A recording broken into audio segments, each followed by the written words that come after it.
anyị na Chineke nna nke pụrụ ihe niile onye ọ bụ naanị ya na-azọpụta onye ọ bụ naanị ya bụ okwu ya niile bụ ihe na amen anyị wee na-asị ezi ebube dị ngọzi na n'ụtụtụ na ịja mma na nsọpụrụ site n'ebighị ebi ma ruo n'ebighị ebi ise ise ise. Welcome, my amazing viewers. Thank you so much for joining me on my program once again. I appreciate you wherever you are joining from. If you have not subscribed to my channel, please kindly subscribe to my channel. Click the notification bell so that you'll be notified each time I upload a video. You will be among the first to receive it. Thank you so much and remain blessed. If you are joining me from Africa, Asia, Europe, America, Australia, or any part of the world, I thank you very much for your contribution. Please, each time you watch my video, go to the comment section and put down your comment. That is Forex to the mix. And meanwhile, the International Air Transport Association, IATA, as a top global trade association of airlines, has criticized Nigeria's failure to allow international airlines to repatriate their profits, warning it may cause the country more damage. That's as if that was not enough. Anyway, I don't know much about aviation other than to go into an airplane and fly. I don't know the next time I'll be able to do that on my own. Why are you laughing? 1 million naira to travel abroad? Come on. And that's just probably one way. Actually, it's about 4 or 5 million. Economy. And at the end of it, they'll put only. Only, yes. The experts are here. Yes. Engineer Frank Ogochukwu is Technical Director, Aviation Safety Roundtable Initiative. Thanks for joining us this morning. As well as Tayo Ujuri, who is an aviation expert. Thank you so much for being Good morning. It's a pleasure to be here. Okay. Let me begin with you, Engineer Ogochukwu. I don't even know where to begin. It's such a complex mix. Okay, let me help you. This whole thing started with aviation fuel. What is the position with that now? Any improvement? Any resolution in sight? For the price to come down a bit at least so that poor man can fly in Nigeria? Alero, while that is a valid question, the reason I said I don't know where to begin is the issues are so many. Yeah. So I actually wanted him to tell us which one is the most serious. They're all serious because they're all resulting in you cannot fly. Are you an expert? You are not an expert in aviation, you are an expert talker. Which is what I'm doing. Okay, so please help us understand first. So, because so many people who had plans to travel are having to review so many things. As far as the traveler is concerned, I just want to fly. And the issues are so many. Well, he can't. So, what would you say should be the prime issue for us to look at now? Because aviation crisis has led to, international airlines, raising their own issues. Where do we begin? Okay, thank you very much. I think looking at aviation, right, is an issue of safety and security. So all of the elements you're mentioning here now impacts on safety and security. You can't divorce any of them. So we need to deal with the issues holistically, not just taking one out and trying to deal with that. But again, if you do that, the other elements that are not working is going to impact on whatever you've done. So at the end of the day, and that's something we've been doing over the years, piecemeal approach. So we need to actually holistically look at aviation in Nigeria and deal with the issues, whether it's fuel issues. I mean, for crying out loud, how come we're not refining Jet A1 in Nigeria? We have refineries. So the point is, 20 or 30 years ago, this issue we're having right with regards to repatriation of funds happened. So why will government always wait for crisis to take place before, because... My apologies, Engineer Gochukwu. I don't like talking about government like it's some mysterious institution. Ego. Yeah. Okay. There are human beings. Of course. There are agencies who have certain jobs to do. Let's call it what it is. The issues don't have to go as high as the Minister of Aviation. Let's begin at the airports. Let's begin with the travel agents. Let's begin with the regulators of the sector. Let's begin with the person who carries the flag and tells the airlines, where to park and all of that. So let's decrypt the issue. So it's not complex. It's not. What's the word now? It's not mysterious. to the person who is listening to you and you know, seeing you right now. Let's demystify the whole thing. What are the issues we're dealing with that has become such, I don't know the meaning of the word hegemony right now. Okay, so let me just start with the issue of foreign repatriation from foreign airlines, yeah? Usually before traffic rights has to be given, there has to be what they call a BASA, bilateral service agreement between nations. So they agree on how they engage in terms of operating flights between two countries. So they look at, okay, what frequencies, how many airlines are going to operate, and what kind of stops, how many stops and all of that. It's contained in that document. Also, the issue of foreign repatriation actually contained in that document. Article 15, clause 15 of that document stipulates that airlines can repatriate their funds when they demand it. You know, so so Nigeria actually is breaking that agreement by not allowing the airlines actually to send back their funds. If you go back in time, like I talked about the other time, 20 years ago it happened. Varig Airlines Brazil went down because they were spending money from their home country to make the presence of Nigeria felt. So it got to a stage where they said, no, we can't continue with this. So that happened. Those airlines actually stopped coming to Nigeria. Okay, so, and I hope it will happen the same way now, where we are right now. Emirates has given the signal.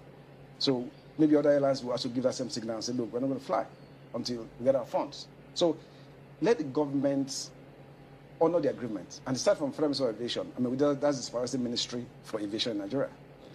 They need to ensure that that agreement is honored. So they have a role to play, have a job to do, to show that CBN does what it needs, because CBN is the one who's supposed to actually send back the funds. These funds are domiciled in their Nigerian banks in Naira. Now, what happens is actually, on the day of the sale of a ticket, there's an item official rate, which actually in dollar, but converted to Naira, because you cannot make sales in Nigeria in another currency except Naira. So on that day of sale of that ticket, there's a dollar value converted to Naira. And that should be the value that when they're going to repatriate that fund, the day of the sale, that value should be given back to them. But right now, they're spending actually to do at 600, 700. So they're going to Is that the cause of the problem? It's part of the problem. So that's actually a total loss. Because maybe when they sold that ticket, it was maybe 400 something Naira to $1. Yeah. Now you're looking at 700. So the airline has actually run at a loss, really. So, Jury. What's there more to say? No, the reason I turn to you because, I mean, for him, that's one of the core issues to look at. Do you have any other issue that you think maybe Nigerians need to know why we're having the kind of crisis that we're having in the aviation sector, such as they can't project, their spending, rates and whatever you want? I see it from a twofold perspective, because there are the Nigerians that want to go for summer, which is actually now on the exclusive list. And there are the Nigerians that have to operate within domestic operations, either for meetings, business development, marketing, and just develop their sales of products within Nigeria. So that's what I'm going to actually narrow down and laser focus on, which is the domestic operations and the domestic flights. Yes, fuel is actually 40 to 60% of the operations. Fuel is being imported into Nigeria, Jet A1 fuel. And it's actually, as at Thursday, 904 Naira per litre. And by the time you actually convert that and the number of liters that the minimum liters uptake for the aircraft, you're actually not breaking even. I think the last time we discussed this matter, it had just gone past 400. That's correct. So it is now 900. 904 in Lagos. So how many airlines can still afford to operate? Exactly. He did mention that's where you have to now focus and have a safety and security concern. If you cannot afford to pay your fuel uptake cost, you are not eligible to operate. It's a major concern. So you have to look at that and look at how that affects your operations and the cost of tickets.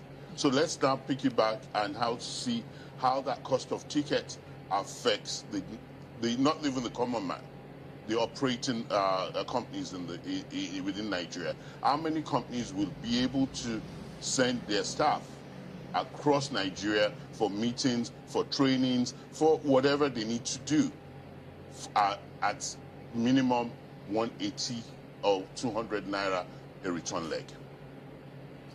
But Mr. Jury, government says that there isn't anything that can be done, well, that they can do about it, because that area of the petroleum business has been totally deregulated. Absolutely. Yes, it has. And they actually had they had a negotiation of 4.480 naira per liter for 3 months. That actually didn't work, because the reality on ground is the importers go out there to Source source for their forex. dollar to import it. Central bank cannot meet and has not been able to meet either the international or domestic airlines forex allocation request.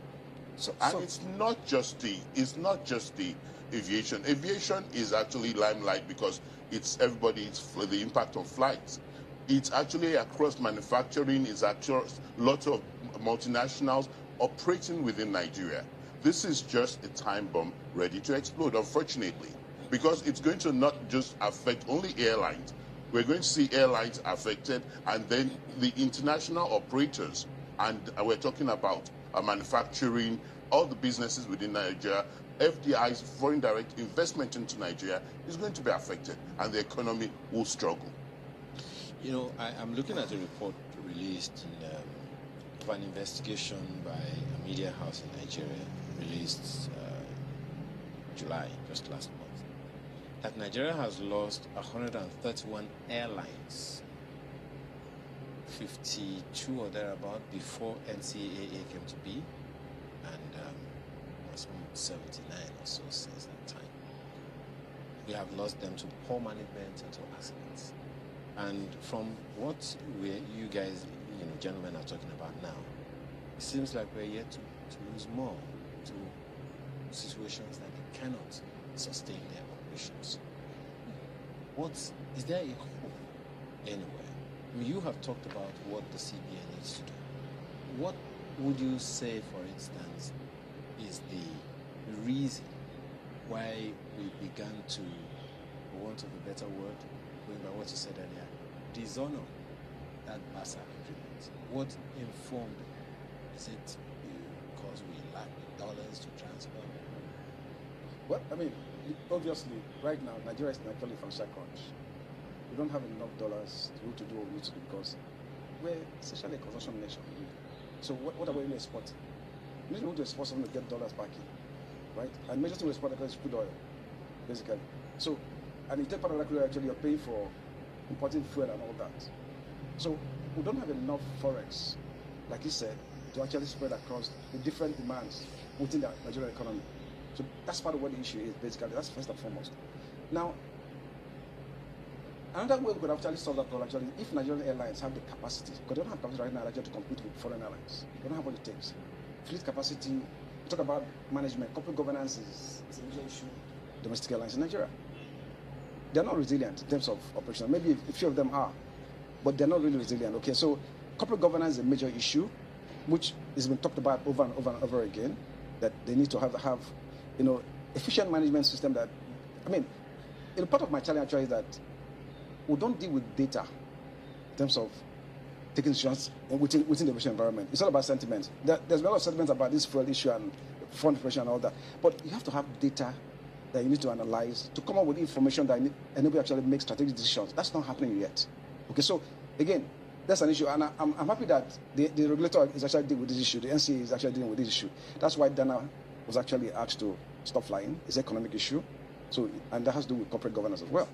Okay, so a step has started towards that process of trying to ensure that airlines in Nigeria operate within the scope of efficient management system and all that. But if I would, take you up on that, I mean, NCA, I'm sorry, not casting aspersions, just thinking aloud. NCAA is now taking on one airline after another and all of that to ensure that they do the needful, the false corporate governance based on some research that we may have somewhere.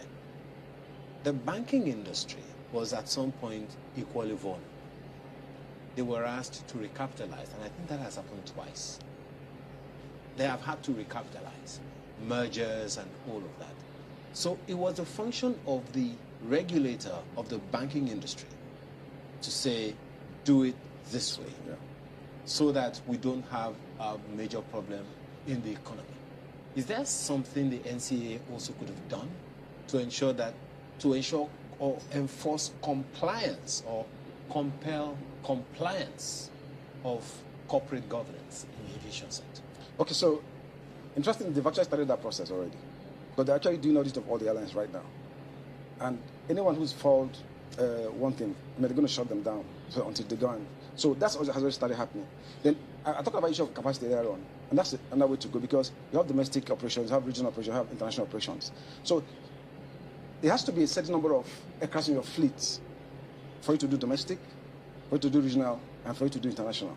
But right now, our airlines do not have that capacity. For example, airlines like Ibom Air, like Air Peace could be Nigeria flag carriers.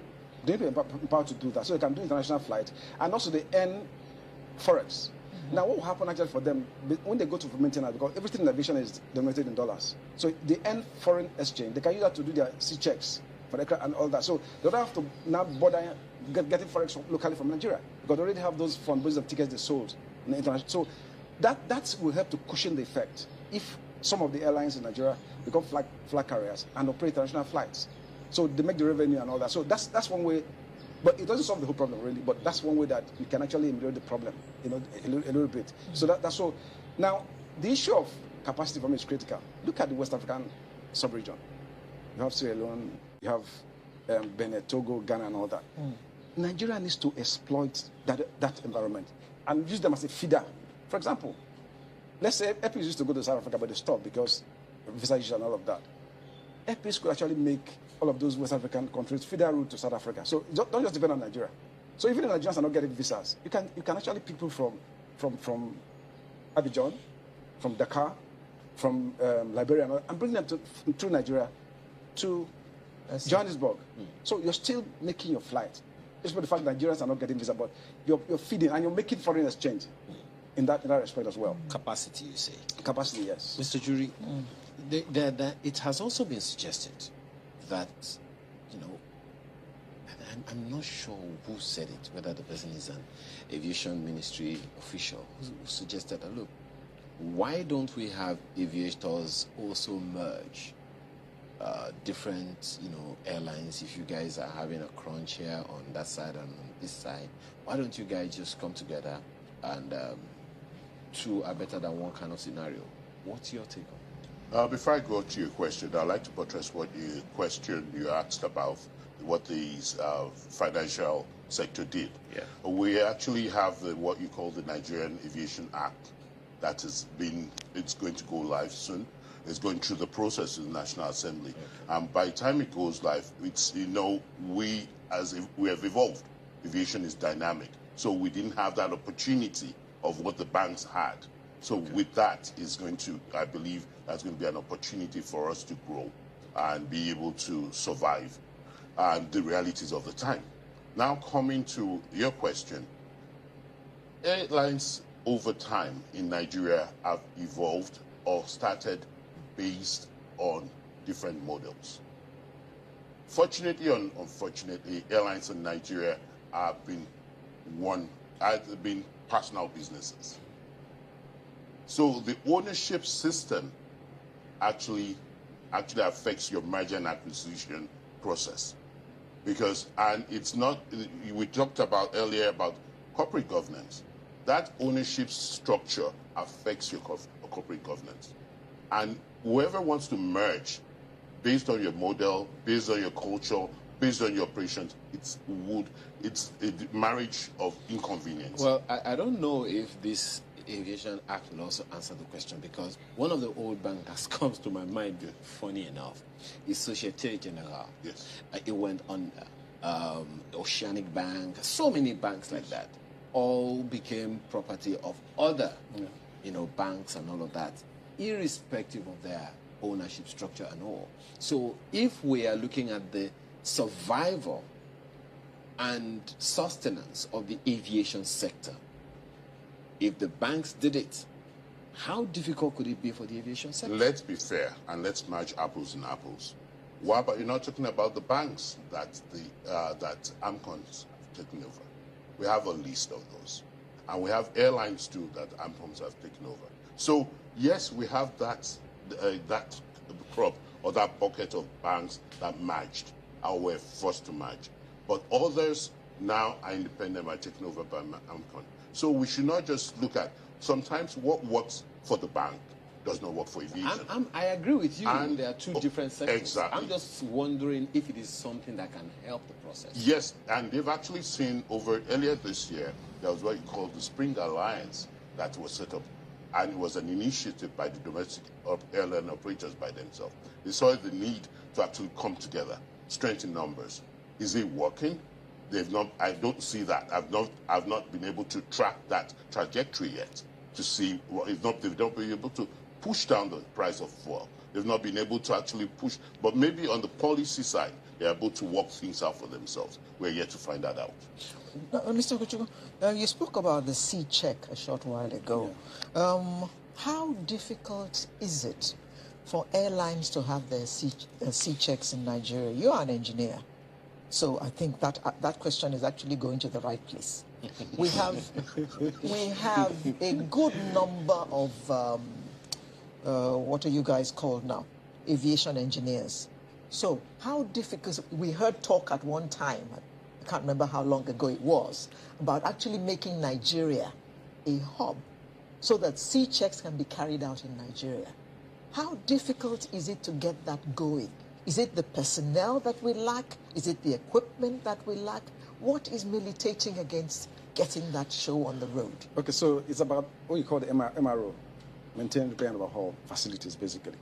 The Akwa Ibom State government has been actually establishing one. That's not off the ground yet.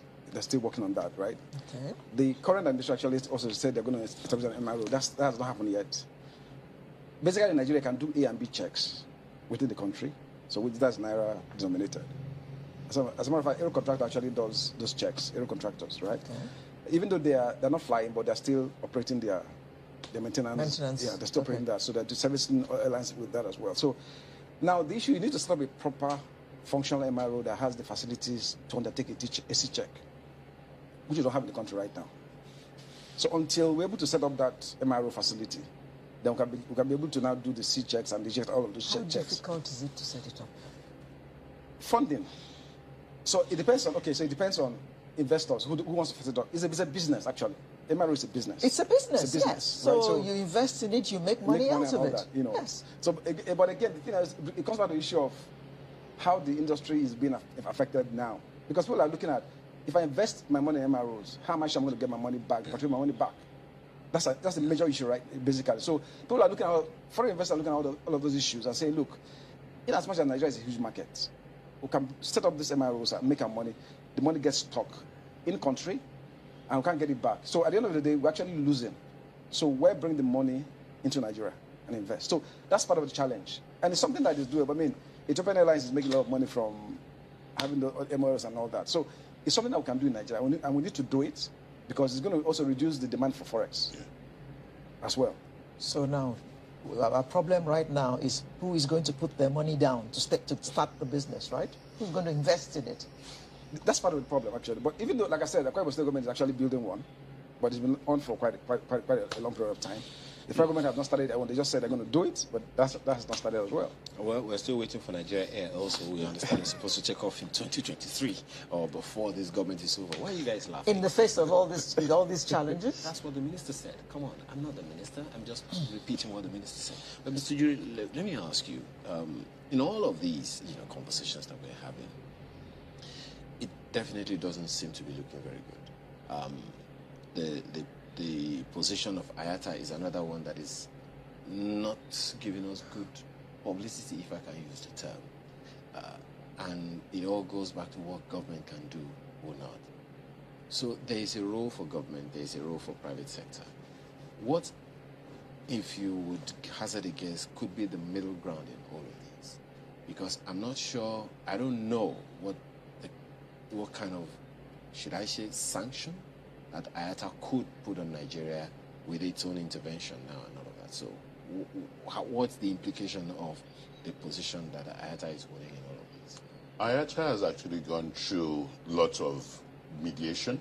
We've met with I'll take your words, let's not talk government. There are people in government They've met with the office of the vice president. They've met, Emirates came and met with the central bank and lead management to actually have this conversation of how to repatriate their funds. It's not their profit, it's transaction money.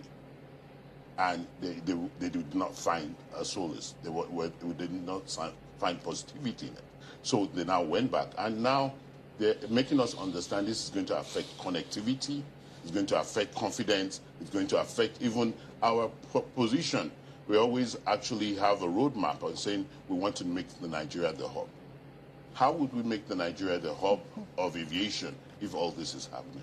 So this is this is not just one thing. It's not a silo. It's a fact that would affect so many other things and have a domino effect on investor confidence, even on IATA. But what the reality on ground is the airlines still in West Africa, this is the market. So what is now happening? The airlines, the Turkish, the Virgins, the British Airways, are now, you want to book your ticket to travel. Your exclusive club members that want to travel abroad. You now have to, they'll take your reservation, they'll now send a URL to you to go and book your ticket. What that does for you is that you actually have to go and source your dollar at the parallel markets, use your dollar card to pay for that ticket online. So you can buy your ticket from Nigeria. But you're paying in dollars. You're paying in dollars. That way they get their dollars remitted immediately, the payments. They are not tied to the central bank. It goes to their account over there. So that's what they found out. That's their way out. Otherwise, alternatively, you have to pay Naira, which is highly exorbitant. So those are the options at the moment. And I don't see lots of airlines shutting down. You know, there's been lots of what we call aeropolitics. Yeah. We've had that over with Emirates. So it's just like there are lots of matters, and this is just, they cannot take this again. We've had issues over them, with them. Even before they stopped issuing visas to Nigerians under 30. So they put everything in the box and find out their decision. I don't know what made up that decision, but other airlines will not just pack and go. There are those that would find out these are the other things. And lastly, there's always opportunities. You have that street language. When one door opens, another, when one window opens, another door closes. We go back to Benin. That's been, when there was closure, there was COVID, people went across the border. You see traffic opening up in Benin.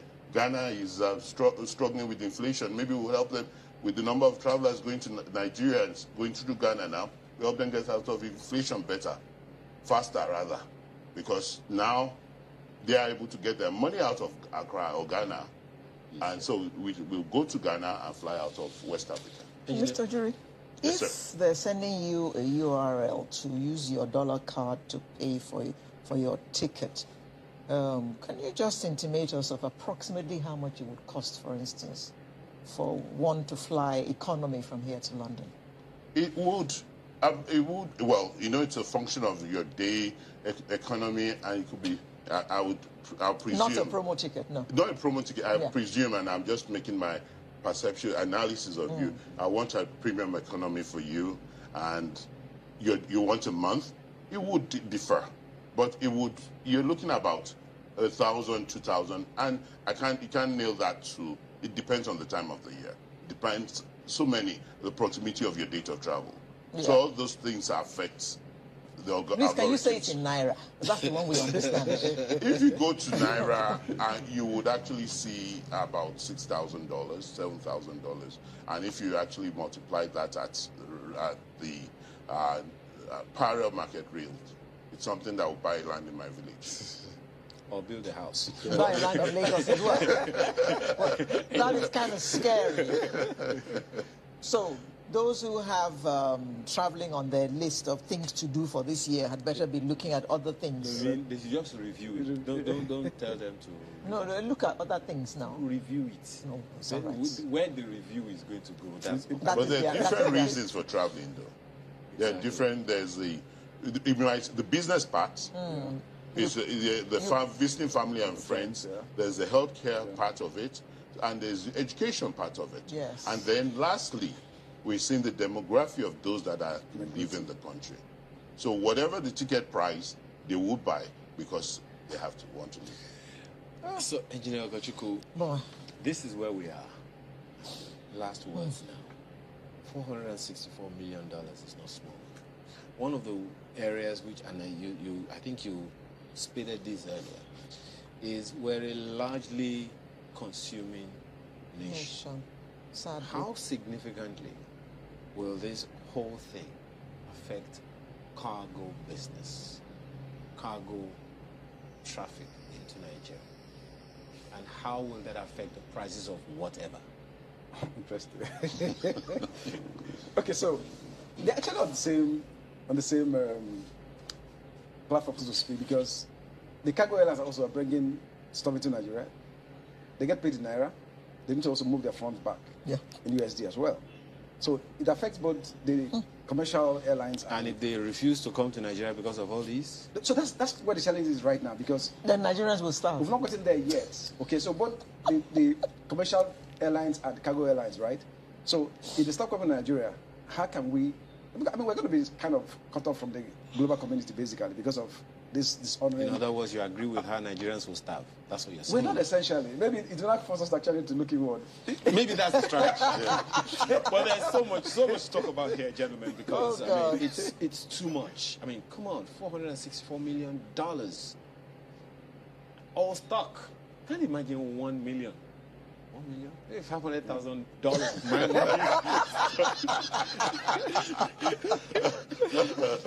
Engineer Frank Ogochukwu, Tanker Director, Aviation Safety Roundtable Initiative. Thank you so much Thank for you. your time this morning, as well as Mr. Tayo Ujuri, an aviation expert. Thank you so much. It's a pleasure to be here. More to come after now. This one, whether you are home or abroad, it concerns you. Have you heard a situation where someone gets into the room and the first thing you do is close your nose? That and a number of other things when we return. Thank you so much for your patience to watch from the beginning to the end. I hope you have learned something from the video you have just watched. The video you have just watched is to bring information to your doorstep and for educational purpose. It is not to demonize anybody. Let us watch continuously and see who can be able to make a sense out of every nonsense we are seeing. We must continue. We move. It doesn't matter what they do. It doesn't matter what they say. They will kill us. We will kill them. At the end of the day, Biafra is here. Thank you for watching. If you have not subscribed to the channel, please kindly subscribe to the channel. Click the notification bell so that you're notified each time I upload a video. You will be among the first to receive it. Thank you, and remember this. Bye-bye. See you again.